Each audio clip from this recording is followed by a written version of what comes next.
Hey, I'm Harry and welcome to the Loot Drop. Today we can't film at the studio for undisclosed reasons, so I'm just doing it outside. Harry? Help you.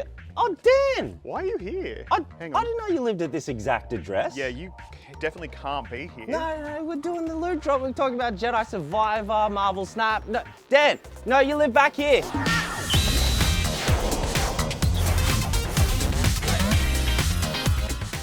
We're 2 weeks away from what would be E3, but that's been delayed to 2023, along with a bunch of games. And hey, if all these game companies can delay their releases, I'm just gonna delay the start of the show. No. In absolutely devastating news, we saw Starfield and Redfall delayed until 2023, which joins Breath of the Wild 2 and Suicide Squad Kill the Justice League, and not to mention the indefinitely delayed Advance Wars 1+2 reboot camp. Now, you know what they say, when the universe closes a door, it opens a window. That window.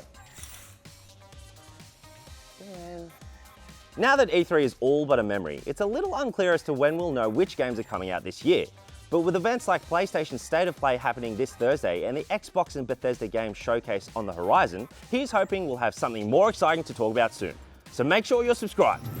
Dan actually composts. Good on him. TikTok has announced their live subscription service, which is what Twitch is famous for. And it's interesting to see TikTok mimicking its competitors, but not surprising, because repurposing and reusing other people's ideas and acting like they're your own is TikTok's entire content stream. The live subscription service will give fans features such as subscriber-only chat, creator-specific emotes, and subscriber-only badges. Sounds familiar, doesn't it? It's another big blow against Twitch, which has already seen a migration from some of its star streamers who have jumped ship and are now streaming on YouTube. This monetization feature has been a great boon for video game content creators.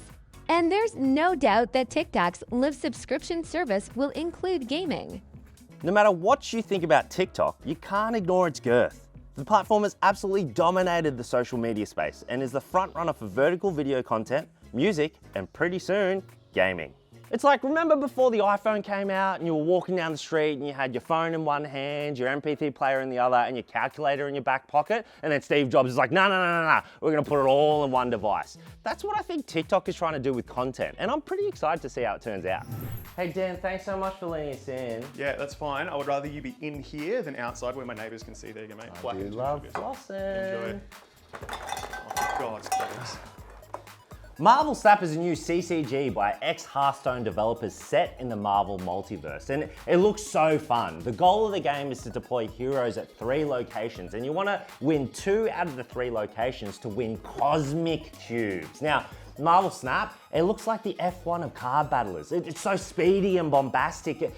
I'm so excited to play it. And they've stripped away all those tedious tropes that other card battlers have. Like, there's no turn taking. It's all simultaneous. It's like a normal CCG is just a conversation where one person speaks and then the other person speaks. But Marvel Snap, it's more like 2 people screaming at each other and they have to see who's louder. And that's right up my alley. Harry, you just got to keep it down, mate. I've had some noise complaints, all right? I'm getting on last rope. It's right up my alley. Another point of difference is, during a match, you and your opponents can snap your fingers to double the amount of cosmic cubes you win or lose. You can use this as a way to let your opponent know how confident you are in winning, or as a bluff to make your opponent give up, which I've been doing at work. Hey, Harry, have you got those 2 stories for next week written? How about instead of 2 stories, I write 4 stories? Yeah, great. Marvel Snap is currently in closed beta and there's no hard release date. Now I have to write 4 stories. Respawn have announced Star Wars Jedi Survivor, the sequel to Fallen Order, and they didn't reveal much in their CGI trailer, like Cal Kestis is back, there's some Sephiroth looking bloke in a Bacta tank, and BD-1 is back on Cal Kestis' back. Set after the end of Fallen Order, it looks like the Stinger Mantis and its crew has seen better days, as well as Cal's double-bladed, splittable lightsaber. The trailer shows off a new lightsaber, but there's no telling if it's Cal's or a new character's. Speaking of new characters, this dude looks like a Jedi hunting Inquisitor. The Inquisitor's recently made an appearance in the new Obi-Wan series. Remember when you could just watch a Star Wars movie every 2 years and you'd just be caught up? Now you gotta be like out in the field researching. It's too much. I feel like the early to mid 2000s was the golden age of Star Wars video games. Stuff like Knights of the Old Republic was telling new Jedi stories, Star Wars Battlefront didn't have loot boxes, and Republic Commando answered the question, what if Stormtroopers could aim? Fallen Order was okay, but I wasn't the biggest fan. It's kind of like that friend that's been overseas for a couple years and you think, oh, Robbo's cool now, but then you hang out and he's still a derivative Metroidvania with mediocre lightsaber combat slapped over the top. Oh, and he has a rat's tail. Now, Respawn do make good games and I'm quite excited to play it, even though I don't love all of their games. Are you excited for Jedi Survivor? Come on, man, what are you doing? No. Try this. I guess that's the loot drop.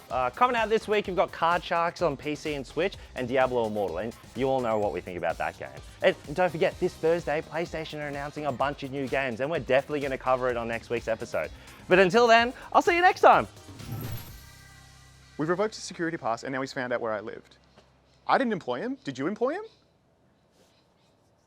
Well, this has to stop. Like, what do we do? Do you reckon Harry's even his real name?